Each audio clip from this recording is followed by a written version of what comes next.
រឿងមន្ត្រីវាំងមិនចេញទទួលលិខិតថ្វាយព្រះមហាក្សត្រខ្មែររឿងសុំជួយអន្តរាគមន៍ប្រជាជាតិលើកលែងទោសលោករងឈុនរឿងហាមឃាត់សិទ្ធិនយោបាយនិងសិទ្ធិបោះឆ្នោតអីនោះគឺយើងឃើញថាមែនតើទៅវាជារឿងគួរឲ្យខកចិត្តសម្រាប់ប្រជាពលរដ្ឋខ្មែរមកយកមកហើយរឿងការដែលយកញ៉ាត់យកលិខិតយកទៅដាក់អីនៅស្ថាប័នពាក់ព័ន្ធដើម្បីឲ្យមានអន្តរាគមន៍រឿងអន្តរាគមន៍ជួយគឺជារឿងមួយដូចសុំភ្លើងយក្សឲ្យយើងដឹងហើយរាល់ដងគឺឲ្យតែប៉ះពាល់រឿងនយោបាយស្ថាប័នកម្ពុជាណាក៏រាថយក៏រារែកក៏មិនចង់ទទួលឬក៏ដូចថាធ្វើឲ្យបង្ក្រប់កិច្ចដូចថាចង់ដៃចង់ជើងអីចឹងណាក៏ប៉ុន្តែ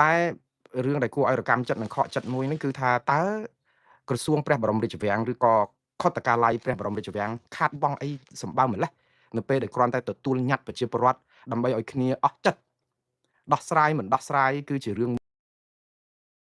ទុករបស់ប្រជារាស្ត្រគឺជាទុករបស់ព្រះមហាក្សត្រតើព្រះមហាក្សត្រលោកមានបានដឹងរឿងហ្នឹងទេដែលប្រជារាស្ត្រលោកដើរទៅយកដាក់លិខិតទៅជូនដំណឹង3 4ថ្ងៃមុនជាសាធារណៈទៀតថ្ងៃ17នេះគឺគណៈបកកម្លាំងជាតិនឹងយកលិខិតទៅថ្វាយព្រះមហាក្សត្រព្រះបាទនរោត្តមសីហមុនីដើម្បីឲ្យលោកជួយធ្វើប្រជាអន្តរាគមន៍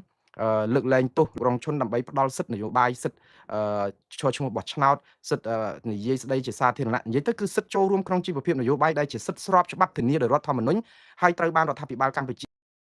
ាបំពេញហើយប្រកូលណាជាអង្គព្រះមហាក្សត្រគឺលោកនៅមើលសុខទុក្ខរបស់រាស្ត្រនៅពេលឥឡូវរាស្ត្រកំពុងតែមានទុក្ខនេះរាស្ត្រកំពុងតែមានទុក្ខធ្ងន់ណាស់ហើយខ្ញុំជឿថាអង្គព្រះមហាក្សត្រក៏លោកមានសពព្រះរាជហឫទ័យចង់ជួយកូនចៅនឹងតាមអាយុហើយព្រោះព្រះរាជាអង្គណាដោយអង្គណាដែរតាំងពីប្រកូលណាប្របាទនរោត្តមសីហនុមកគឺលោកតែងតែឈឺឆ្អាលគ្រប់តែពេលតើហេតុអីបានជារឿងគ្រាន់តែទទួលញត្តិដើម្បីឲ្យបានលឺដល់ព្រះមហាក្សត្រខ្មែរនឹងក៏បបាក់ដោយសំភ្លើងយក្សម្លេះតើប្រជារាស្ត្រសប្ងៃជាអនុប្រជារាស្ត្រឬក៏ជាសម្រាមឬក៏ជាអ្វីឲ្យប្រកាសព្រោះអីធម្មតានៅពេលដែលរាស្ត្រមានទុកអស់ជំរឹះគ្រប់តាមមធ្យោបាយហើយគឺរាស្ត្រផ្ដល់តម្លៃឲ្យអង្គព្រះមហាក្សត្រគឺជាការគោរពការដូចថាអស់សង្ឃឹមអ្វីគ្រប់យ៉ាងក៏នៅតែមានសង្ឃឹមចុងក្រោយមួយទៀតគឺខុទ្ទកាល័យព្រះមហាក្សត្រក្នុងន័យនេះគឺប្រជារាស្ត្រដែលមានគណៈបកប្រឆាំងគឺគណៈបកកម្លាំងជាតិហ្នឹងគឺជាការផ្ដល់ជាកិត្តិយសដ៏ឧត្តមឧត្តមណាស់សម្រាប់អង្គព្រះមហាក្សត្រនេះព្រោះអីសង្ឃឹមថាស្ថាប័នព្រះមហាក្សត្រនេះគឺជាស្ថាប័នចុងក្រោយដែលអស់សង្ឃឹមគ្រប់យ៉ាងនឹងជួយដោះស្រាយរឿងទុករាជហើយក៏ប៉ុន្តែហេតុអីបានជាអស់លោកនៅខាងខុទ្ទកាល័យព្រះបរមរាជវាំងនឹងប្រមាថប្រជាស្ដារព្រះមហាក្សត្រដោយសូម្បីតែបញ្ជូនមន្ត្រីម្នាក់មកទទួលលិខិតលោកដោះស្រាយមិនដោះស្រាយអានឹងជារឿងរបស់លោកតាក៏ប៉ុន្តែវាថោកអីនឹងដៃថ្លៃអីនឹងមាត់គ្រាន់តែទទួលញត្តិនឹងដើម្បីឲ្យប្រជារាស្ត្រគ្នាអស់ចិត្តទៅវាថៃវាជាការផ្ដល់កិត្តិយសដល់អង្គព្រះមហាក្សត្រផងវាជាការបញ្ជាក់ប្រាប់ប្រជារាស្ត្រខ្មែរផងថាទុករបស់ប្រជារាស្ត្រគឺជាទុករបស់ព្រះមហាក្សត្រដូចសម័យណែអង្គរវត្តចឹងដែលព្រះមហាក្សត្រខ្មែរអង្គមុនមានជាពាក្យស្លោកឬក៏ឃ្លាដែលបានបញ្ជាក់ថាព្រះមហាក្សត្រហើយនិងប្រជារាស្ត្រគឺនៅជាប់គ្នារាស្ត្រមានទុកគឺក្សត្រមានទុករបស់រាស្ត្រគឺជាទុករបស់ព្រះមហាក្សត្រក៏ប៉ុន្តែឥឡូវទុករបស់រាស្ត្របែរទៅជាព្រះមហាក្សត្រលោកអត់បានដឹងដោយសារតែមន្ត្រីព្រះបរមរាជវាំងគឺបំពេញប្រជាស្ដារព្រះមហាក្សត្រហ្នឹងគឺក្នុងន័យថាមិនយកចិត្តទុកដាក់ដើម្បីដោះស្រាយបញ្ហារាស្ត្រគណៈបកកម្លាំងជាតិមែនតើបើតាមមើលពួកគាត់មិនតឹងបានទៅរំខានអង្គព្រះមហាក្សត្រហ្នឹងថាសុំជួបគាល់ព្រះមហាក្សត្រដើម្បីជូនលិខិតតាមពិតបើនិយាយឲ្យមែនតើទៅគឺគណៈបកកម្លាំងជាតិហ្នឹងគួរតែសរសេរលិខិតហ្នឹងជូនដំណឹងថ្វាយទៅព្រះមហាក្សត្រសុំជួបព្រះមហាក្សត្រទៀតផងក៏ប៉ុន្តែប្រហែលជាគណៈបកនេះយល់ថាមិនចង់រំខានពេលវេលាឬក៏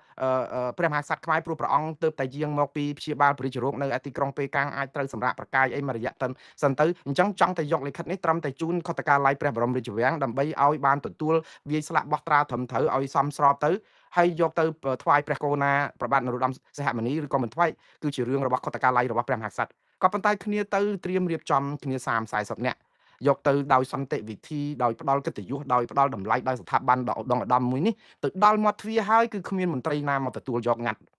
និយាយទៅគឺមន្ត្រីខុទ្ទកាល័យគឺដោះដៃតែម្ដងដោយសារអីគឺយើងឃើញហើយរូបភាពហ្នឹងគាត់ទៅឈរចាំមាត់ទ្វារជិត1ម៉ោងទីបំផុតគេប្រាប់មកវិញថាដាក់ចោលនៅក្នុងប្រអប់សម្បត្តិហ្នឹងទៅអានេះអ្វីដែលតាមសេចក្តីរាយការណ៍និងបទសម្ភាសន៍របស់តំណាងឲ្យយុវជនគណៈបកកម្លាំងជាតិដែលយើងឃើញហើយលោកដែលផុនសុភាដែលជាប្រធានយុវជនគណៈបកកម្លាំងជាតិនេះលោកបានយកញត្តិនេះទៅជាមួយនឹងក្រុមអ្នកគ្រប់គ្រងគណៈបកឬក៏គណៈបកកម្លាំងជាតិនេះប្រមាណជា30នាក់ហ្នឹងទៅដល់ទីនោះដោយអហិង្សាដោយសន្តិវិធីដោយសេចក្តីថ្លៃថ្នូរដោយសេចក្តីគោរពក៏ប៉ុន្តែខាងព្រះបរមរាជវាំងខ្វះក្តីគោរពសម្រាប់ប្រជារាស្ត្រទូទៅដូចជាមាក់ងាយនឹងការដែលតស៊ូដើម្បីឲ្យព្រះមហាក្សត្រនឹងលោកយកចិត្តទុកដាក់ដល់រាស្ត្រហ្នឹងហេតុអីបានជាអស់លោកធ្វើដូច្នេះគ្រាន់តែចេញមកទទួលញត្តិហ្នឹងគឺវាយ៉ាងម៉េចទៅវាចង្រៃអីខ្លាំងទៅឬក៏វាជ្រុះមាសអស់ពីព្រះបរមរាជវាំងឬក៏យ៉ាងម៉េច ដល់ពេលចុងក្រោយគាត់ប្រាប់មកថាដាក់នៅប្រអប់សម្បត្តិបើដាក់នៅប្រអប់សម្បត្តិដដែលចាំបាច់គណៈបកកម្លាំងជាតិហ្នឹងយកមនុស្សទៅធ្វើអីយើងផ្ញើតាមតែប៉ុស្តិ៍ប្រៃសណីយ៍ទៅវាជាការចប់ប៉ុន្តែវាមិនមែនជារឿងអញ្ចឹងទេការផ្ដល់តម្លៃឲ្យស្ថាប័នអង្គព្រះមហាក្សត្រនេះគឺជាការធ្វើអញ្ចឹងធ្វើនេះគឺជាការធ្វើឲ្យតម្លៃតែបើយកគ្រាន់តែទម្លាក់ចោលនៅក្នុងប្រអប់សម្បត្តិគឺហាក់បីដូចជាមិនខ្វល់នឹងស្ថាប័នមួយនេះទេទៅបោះចោលអញ្ចឹងទៅក្នុងប្រអប់សម្បត្តិអ្នកណាយកក៏យកឃើញក៏ឃើញមិនបានក៏បានក៏ប៉ុន្តែនេះគឺរះឲ្យតម្លៃអង្គព្រះមហាក្សត្រទៅដល់ទាំងក្រុមប្រជារាស្ត្រកំពុងមានទុកពេញផ្ទៃប្រទេសករណីលោករងឈុនណាមិនមែនជាករណីបុគ្គលទេគឺជាករណីអាយុជីវិតជាតិព្រោះការរដ្ឋបတ်សិទ្ធិសេរីភាពនយោបាយរបស់ក្រុមឬក៏ប្រជាពលរដ្ឋខ្មែរគឺជាការរំលោភរដ្ឋធម្មនុញ្ញវាប៉ះពាល់ដល់សិទ្ធិសេរីភាពរបស់ប្រជាពលរដ្ឋជាទូទៅវាប៉ះពាល់ដល់មុខមាត់កិត្តិយសសេចក្តីថ្លៃថ្នូរប្រជាធិបតេយ្យរបស់កម្ពុជាលើឆាកអន្តរជាតិអញ្ចឹងយើងតែពេលមានបញ្ហាហ្នឹងគឺយើងបញ្ហាពន្ធក្រោយជាមួយនឹងអាមេរិកក៏យើងគេកំពុងតែចង់ឲ្យសកាត់កយើងអារឿងគេដក EBA ក៏តែអារឿងអញ្ចឹងអារឿងយើងមានបញ្ហាសពបែបយ៉ាងប្រទេសណាក៏គេមិននៅជាខាងយើងគេមិនគ្រប់គ្រងយើងសូម្បីតែរឿងចំនួនជាមួយព្រំដែនថៃក៏អារឿងហ្នឹងទាំងអស់ហើយតែយើងនាំគ្នាគិតថារឿងទូចតាចយើងដោះដៃយករួចខ្លួនដល់ពេលឥឡូវយើងឃើញបញ្ហាទេយើងធ្វើឲ្យជាតិសាសន៍នេះរីងរៃអស់សង្ឃឹមគ្រប់យ៉ាងមិនឥឡូវឲ្យប្រជាពលរដ្ឋធ្វើអីទៀតតឡាការតស៊ូតវ៉ាគ្រប់ជាន់ថ្នាក់អហិង្សាតាំងពីតឡាការសាលាដំបងសាលាធរតឡាការកំពូលអត់បានមានយុត្តិធម៌អីក្រោមគំនាបរបស់រដ្ឋាភិបាលកម្ពុជាឥឡូវមានតែអង្គនៅឯករាជ្យដែលជាមលុបដ៏ត្រជាក់ត្រជុំសម្រាប់កូនចៅផ្ដាល់កិត្តិយសដល់អង្គព្រះមហាក្សត្រដើម្បីដោះស្រាយបញ្ហាត្រូវបានអស់លោកធ្វើមិនដឹងមិនលឺគ្នាទៅដល់លបងប្រាប់ថាដាក់នៅក្នុងប្រអប់សម្បត្តិក៏បានដែរចុងក្រោយមន្ត្រីខុទ្ទកាល័យណាក៏មិនមកទទួលដែរទៅឲ្យមន្ត្រីប៉ូលីសនគរបាលសន្តិសុខយាមខុទ្ទកាល័យទទួលញ៉ាត់យកទៅឲ្យកងសន្តិសុខអាហ្នឹងបើយើងនិយាយទៅគឺអត់មានតម្លៃអីតតតែសោះតម្លៃដ៏ថ្លៃថ្លារបស់គណៈបកកម្លាំងជាតិយកទៅដើម្បីថ្វាយព្រះមហាក្សត្រក្នុងនាមជាកិត្តិយសត្រូវបានមន្ត្រីនឹងទម្លាក់ចោលត្រឹមមកឲ្យមន្ត្រីនគរបាលយាមព្រះកាល័យចោលទៅមន្ត្រីផ្លូវការហ្នឹងខុទ្ទកាល័យហ្នឹងអស់លោករវល់ខ្លាំងណាស់មែនទេរាល់ថ្ងៃហ្នឹងកំពុងតែរវល់គិតរឿងត្រូវវាយថៃយកដីមកវិញទាំង73កន្លែងហ្នឹងឬក៏គាត់លោកកំពុងតែរវល់ដែលមិនអាចរើដៃរួចដែរគ្រាន់តែមកយកញ៉ាត់ចុះហត្ថលេខាថាបានទទួលអីអញ្ចឹងដើម្បីឲ្យគ្នាស្ងប់ចិត្តលោកធ្វើមិនបានឥឡូវសូម្បីតែឲ្យទៅប៉ូលីសហ្នឹងក៏ប៉ូលីសអត់មានទៅចុះហត្ថលេខាទទួលអីមិនទទួលអីទេអញ្ចឹងចង់គេផ្ញើជូនទៅថ្វាយព្រះមហាក្សត្រក៏ថ្វាយមិនថ្វាយក៏ចាត់ទុកថាលិខិតហ្នឹងរបស់ហ្នឹងអត់ផ្លូវការអត់អីខុសនីតិវិធីអីទៀតកប់ចោលអញ្ចឹងទៅព្រះមហាក្សត្រលោកថាអត់ដឹងអីចឹងទៀតទៅរឿងហ្នឹងវាទៅណាទៀតរឿងនេះវាតកតនឹងរឿងនយោបាយទេព្រោះអីខុទ្ទកាល័យព្រះមហាក្សត្រហ្នឹងក៏ចង់កិច្ចវេះពីការទទួលខុសត្រូវកុំឲ្យអំពើទុកដែរព្រោះតែលិខិតនេះថ្វាយទៅដល់ព្រះមហាក្សត្រលោកច្បាស់ជាពិបាកហើយព្រោះរឿងនយោបាយហើយព្រះមហាក្សត្រខ្មែរក៏លោកទៅដោះស្រាយរឿងនយោបាយមិនបើលោកហ៊ុនសែនថាទេគឺទេលោកហ៊ុនសែនថាដោះគឺដោះវារឿងនៅតែបុគ្គលម្នាក់ទេព្រោះនៅស្រុកខ្មែរហ្នឹងអ្នកដែលមានឥទ្ធិពលលើស្ដេចផែនដីគឺមានតែលោកហ៊ុនសែនតែដូច្នេះដល់អញ្ចឹងទៅគឺធ្វើឲ្យព្រះបរមរាជវាំងហ្នឹងក៏លំបាកប៉ុន្តែលំបាកយ៉ាងណាក៏ដោយមិនគួរណាធ្វើឲ្យអង្គព្រះមហាក្សត្រចុះទុនខ្សោយដោយសារអស់លោកសោះព្រោះស្ថាប័នព្រះមហាក្សត្រនេះគឺជាស្ថាប័នកម្ពុជាព្រះអង្គគឺជាប្រមុខរដ្ឋគឺជាព្រះបិតាជាតិគឺជាអ្នកសម្របសម្រួលបង្រួបបង្រួមជាតិនៅក្នុងរដ្ឋធម្មនុញ្ញចែងអញ្ចឹងតាគឺព្រះអង្គគឺនៅលើនាយករដ្ឋមន្ត្រីនៅលើអីទាំងអស់គឺកម្ពុជាគេសូម្បីតែព្រះអង្គត្រូវសម្រាប់ព្យាបាលព្រះជរោគនៅក្រុងប៉េកាំងប្រទេសចិនក៏ត្រូវតែផ្ទេរតួនាទីប្រមុខរដ្ឋស្ដីទីហ្នឹងមកឲ្យលោកហ៊ុនសែនលោកហ៊ុនសែនចាត់អាគោលការណ៍ប្រមុខរដ្ឋស្ដីទីហ្នឹងទៅ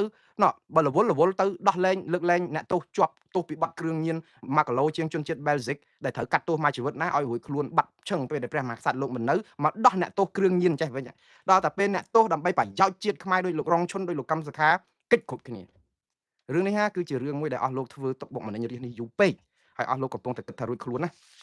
ទឹកភ្នែករាជនេះលោកហែលមិនរួចទេលោកមិនអាចហែលទឹកភ្នែករាជនេះរួចទេខ្ញុំគ្រាន់តែ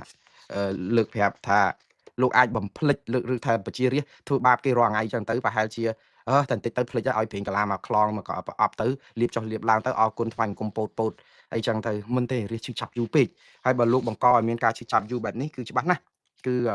ប្រជាពលរដ្ឋនឹងក្តៅក្រហាយប្រទេសយើងនឹងជួបតែគ្រោះមហន្តរាយនឹងការដាក់ផ្ដាសាគ្មានទីបញ្ចប់ទេព្រោះវាកុហលក្រហាយវាដូចថាអំពើបាបវាច្រើនពេកវាអត់មានអំពើសុខសន្តិភាពសេរីភាពអីហ្នឹងហើយ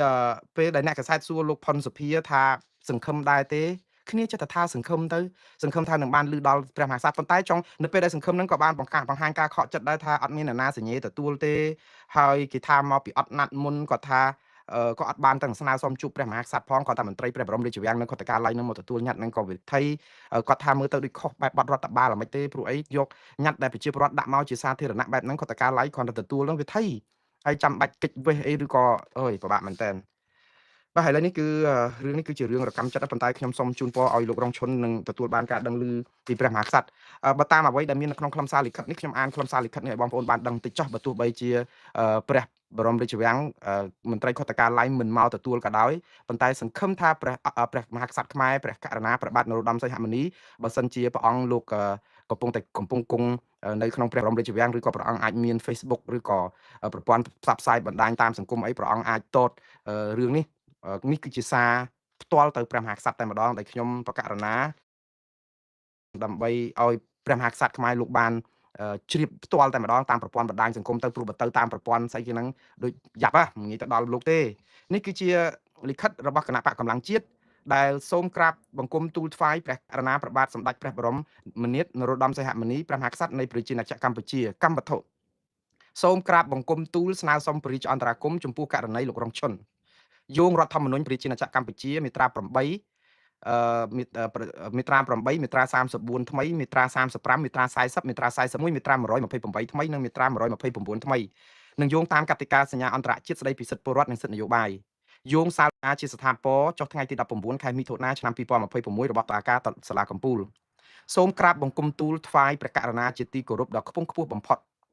តាំងនាមទូលបង្គំខ្ញុំណាផ្ទាល់និងសមាជិកាគណៈបកកម្លាំងជាតិទាំងអស់សូមក្រាបម្ចាស់ជាអង្គម្ចាស់ជីវិតតម្កល់លើត្បូងព្រះមេត្តាជិបដ៏ខ្ពង់ខ្ពស់ថាសាលដីកាស្ថាពរចុះថ្ងៃទី19ខែមិថុនាឆ្នាំ2026របស់សភាព្រហ្មទណ្ឌនៃតុលាការកំពូលបានសម្រេចផ្តន្ទាទោសលោករងឈុនទីប្រឹក្សាជាន់ខ្ពស់នៃគណៈបកកម្លាំងជាតិព្រមទាំងបានដាក់វិធានការរឹតបន្តឹងសិទ្ធិនិងសេរីភាពជាមូលដ្ឋានចំនួនរួមមានការហាមឃាត់មិនឲ្យថ្លែងការណ៍ជាសាធារណៈការហាមចូលទីការសាធារណៈការហាមចាកចេញពីរាជធានីភ្នំពេញការដកហូតសិទ្ធិបោះឆ្នោតសិទ្ធិចូលឈ្មោះឲ្យគេបោះឆ្នោតនិងសិទ្ធិធ្វើសកម្មភាពនយោបាយផ្សេងទៀតសម្រាប់រយៈពេល5ឆ្នាំវិធានការដែលបានដាក់កម្រិតលើសិទ្ធិរបស់លោករងឈុនដូចមានរៀបរាប់ខាងលើមានភាពមិនស្របនឹងរដ្ឋធម្មនុញ្ញគឺស្មារតីនៃរដ្ឋធម្មនុញ្ញជាពិសេសមាត្រា34ថ្មីមាត្រា35មាត្រា40មាត្រា40មាត្រា128ថ្មីនិងមាត្រា129ថ្មីព្រមទាំងអាចមិនស្របកាតព្វកិច្ចអន្តរជាតិរបស់ប្រជាណាចក្រកម្ពុជាក្រោមកតិកាសញ្ញាហើយជាពិសេសមាត្រា19មាត្រា21និងមាត្រា22និងមាត្រា25ផងគណៈបកកម្លាំងជាតិមានក្តីព្រួយបារម្ភថាចំពោះវិធានការខាងលើនេះគឺអាចបង្កជាចម្ងល់ផ្នែកកតិយុត្ត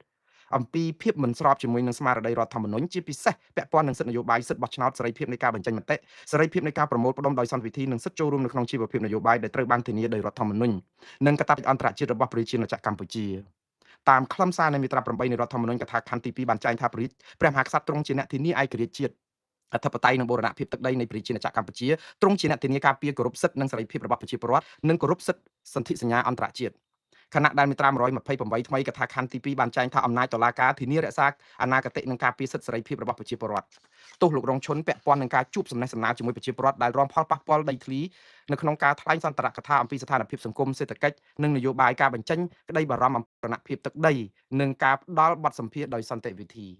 សកម្មភាពទាំងនេះមិនបានបំពេញធាតុផ្សំនៃបទល្មើសញុះញង់ឲ្យបង្កភាពវឹកវរធ្ងន់ធ្ងរដល់សន្តិសុខសង្គមដោយមានចែងនៅក្នុងមាត្រា494និង495នៃក្រមព្រហ្មទណ្ឌនោះឡើយ